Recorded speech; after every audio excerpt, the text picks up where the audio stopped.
Hello everyone and welcome back to Lady Disdain Reads.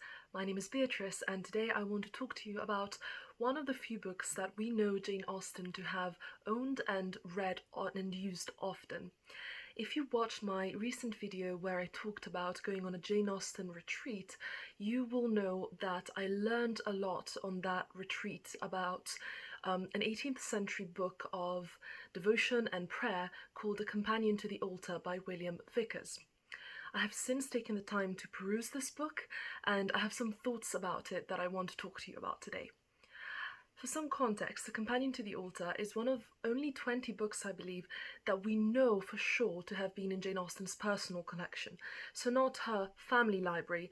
We're not quite sure what books actually belong to her father's library, but her own personal book collection. We have a copy that belonged to her of A Companion to the Altar, which is dated 1794, and I believe resides at Princeton University.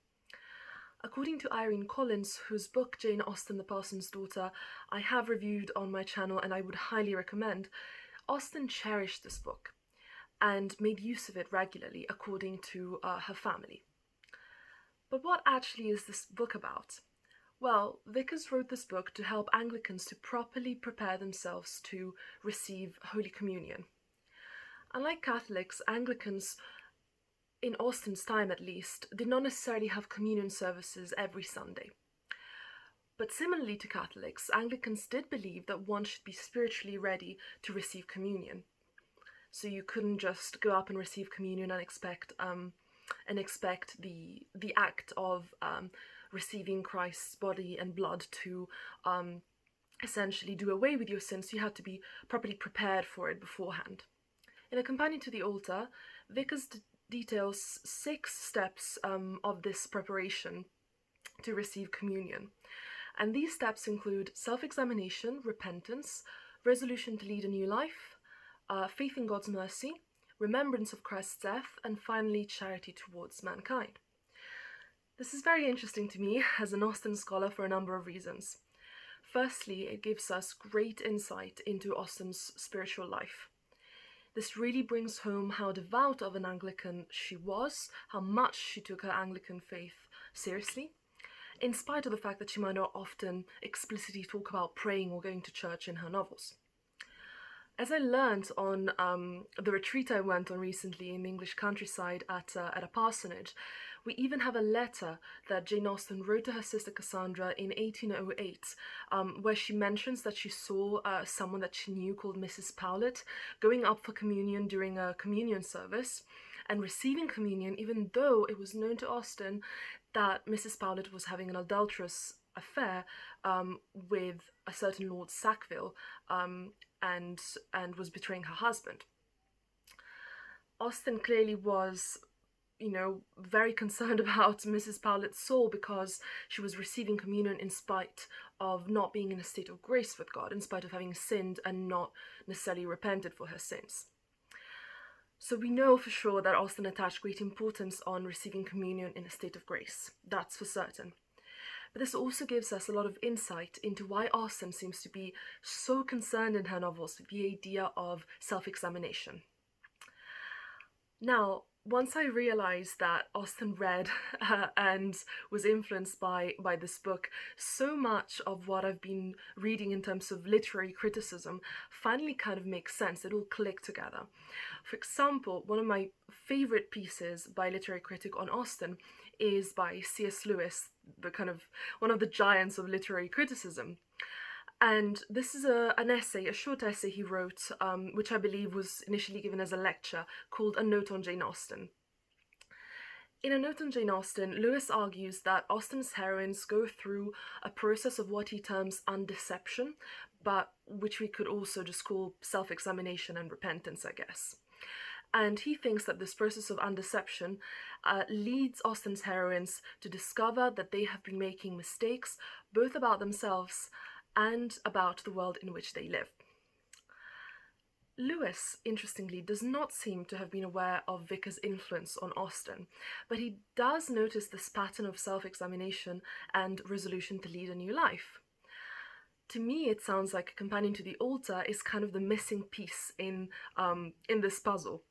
We can see that in her novels, undeception plays such an important part, but once we know that this idea of self-examination was crucial in her religious upbringing as well, that it wasn't just something that came out of nowhere, it makes so much more sense, I think. And if we think about all of these different steps that Vickers talks about towards spiritual preparation for communion, I actually think that many of them map really easily onto what Austen's heroines experience. So let me just give you a couple of examples of what I mean by this. Elizabeth Bennet definitely has a moment of self-examination when she realizes that she has been wrong about Mr. Darcy and Mr. Wickham, and pretty much about everyone that she has met recently. And she even says, "Till this moment, I never knew myself." In Sense and Sensibility, we have something similar, but not exactly the same. So, after her illness, Marianne Dashwood has a moment of repentance where she asks for atonement from God for neglecting her health and worrying her family so much. And she resolves to lead a new life. So this is similar to what happens to Elizabeth, but there is more of a focus on repentance rather than just realizing that you've been mistaken about something. She also resolves to reform her character. And finally, even the last step that Vickers talks about, which is charity towards mankind, can be seen in an Austen novel. And I'm thinking of Emma specifically. Since towards the end of the novel, Emma realizes that she's been proud and hasn't been treating those around her who are less fortunate than her as she should have done. And so what she does is she resolves to make amends towards Miss Bates, not only by being kinder to her, but also by helping her practically, by providing concrete help, essentially. And finally, even language, I think, that Vickers uses to talk about growing in virtue and preparing oneself for Holy Communion is really, really similar to Austen's. He talks a lot about mastering and training our inclinations, which is something that Austen definitely does. And like Austen, he is really interested in the difference between genuine emotion and affected emotion. For example, he says that we cannot know whether a person has truly repented and made peace with God or not simply by looking at what he terms their tempers. Because the outward show of feeling that someone might exhibit may not be truthful, and on the other hand, someone may not show a lot of repentance outwardly, but may actually feel it. So what he says specifically is that people are different. Some can shed tears upon every slight occasion, and others cannot weep, though their hearts are ready to break for grief. This sounds really Austen-esque to me. And I hate to always pick on Marianne Dashwood, as I think she's a brilliant character, and I think I criticize her a lot in my videos just because she's such an interesting character and has such an interesting character arc, narrative arc. But I really think that her case is such a good example of contrasted with her sister Eleanor, of someone who assumes that other people don't feel as much as she does simply because they don't show it. And this is exactly what Vickers is warning his readers against, basically. So I think, like Vickers, Austen has a really keen eye for false emotion and brings our attention that people can feel deeply without showing it, or can actually not feel very much and show a lot more than they feel, which is what Marianne has to learn in Sense and Sensibility. So all in all, I'm basically really persuaded that this book must have influenced Austen, at least to some degree, if not to a considerable degree, and I will keep rereading it and mulling over it and seeking more connections between A Companion to the Altar and Austen's own novels. And if you're interested in this sort of topic, I recommend that you check out two of my previous videos. One of them is on the idea of repentance, where I talk a lot about the C.S. Lewis essay that I mentioned, and the other one is my video review of Irene Collins's Jane Austen, the Parson's daughter. So if you're interested in learning about 18th century Anglicanism, that's really the video to go to, and I will then really strongly recommend that you purchase the book as well, because or find it in a library, because it really is fantastic, and you will definitely learn a lot. Both of those videos that I've made previously are linked down below, so check them out. and I really hope you enjoyed this video today. And I can now announce, kind of sadly, that we are going to be taking a break from Jane Austen on this channel after this video.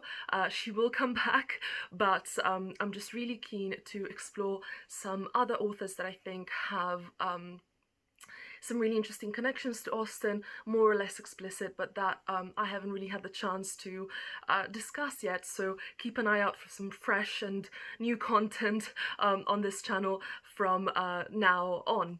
I can hint that most likely my next long form video will be on Dorothy Sayers. So for any fans of the detective genre, or anyone who's interested in links between 20th century writers and religion, then you will definitely enjoy this one. I won't reveal any more, so just stay tuned and you'll see in the next couple of weeks when it comes out. Thank you so much for watching, and see you next time.